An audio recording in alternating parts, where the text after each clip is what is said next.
A fisherman's hut. Seems she wants me to take a closer look.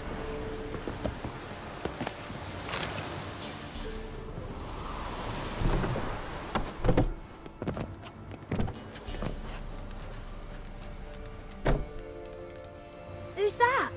Other room. Go on now. What you seek here, sir? Our hut's out of the way. Woeful.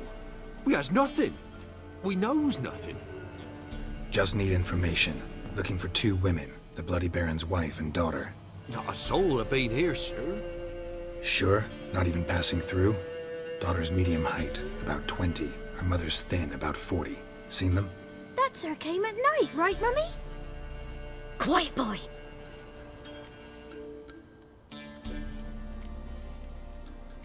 I want to help that woman. She could be in danger. Young and seen no one, my lord. He's a kiddie. Must have dreamt it. I want to hear this dream then. So kid, who did you see? Who came here?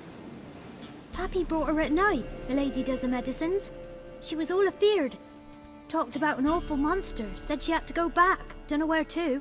Mummy and Pappy cheered her up, gave her clothes. Hers were ragged. Where'd the girl go? Your son said enough, no point in playing dumb anymore. Sorry, sir, but you don't look like one of our father's men. Because I'm not. I'm looking for Tamara and her mother. I need to know if they're alive and safe. Tamara is, aye. She's to my brother's place in Oxenford. But Mrs. Anna, that's another tale. Though anywhere's better than to Crow's Perch with a baron. Why? 'Cause he beat her, sir. Beat Mrs. Anna, I means. Everyone knew, but not a one lifted a finger for to stop it. What happened to Tamara's mother? 'Twere like this. I was awaiting in the old smokehouse with horses. Cold as hell and so dark, couldn't see past 2 ells in front of you. Moon had risen high, and still they hadn't come. Began to fear some demon had snatched them. But finally they came forth, and we sets off towards the river. Suddenly, out of nowhere, a gale arose. Thought it'd tear my head off. And those damn birds, swarms of them coursing o'er the woods, raising a racket to make your ears bleed. Mrs. Anna screamed, bent over into herself. Tamara knelt down, gripped her arms. 'Twere then I saw it. Fiery marks on her hands.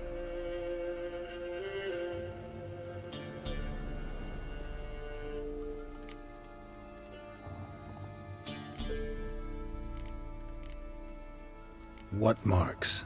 They's, well, like burned on with hot iron. On the palms, inside. Burned? Like a cattle brand? Aye, though these wasn't black scars scabbed over.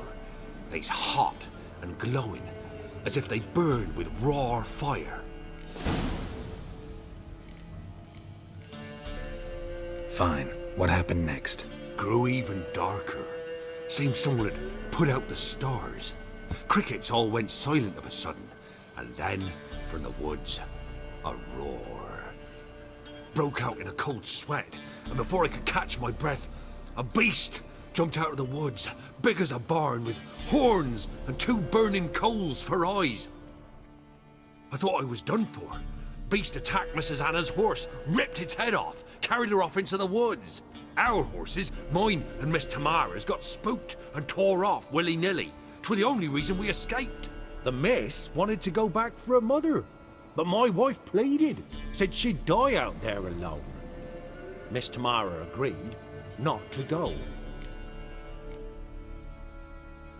Why help them at all? You risked a lot. I'd a debt. Owed Miss Tamara. 3 moons passed, a fever gripped my boy. We thought he was done for. Tamara alerted, brought food and salves. We're poorer than dirt itself. She saved my boy. No 2 ways about it. Me, myself, I'd have never dared to help. But my missus told me a time of war and contempt's come, a time of folk gone wrong. We needs to repay good with good. Who stands by idly does evil as if. Married a wise woman. crying shame we couldn't save Mrs. Anna in the end.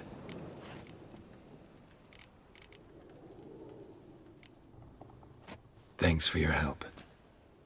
The lady, she'll be all right in the end, won't she? I'll do what I can to see that she is.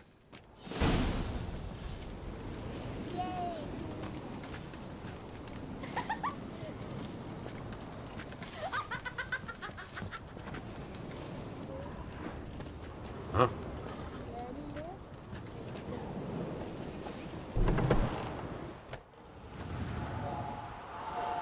So here our paths diverge. Thank you, Dea. Go in peace.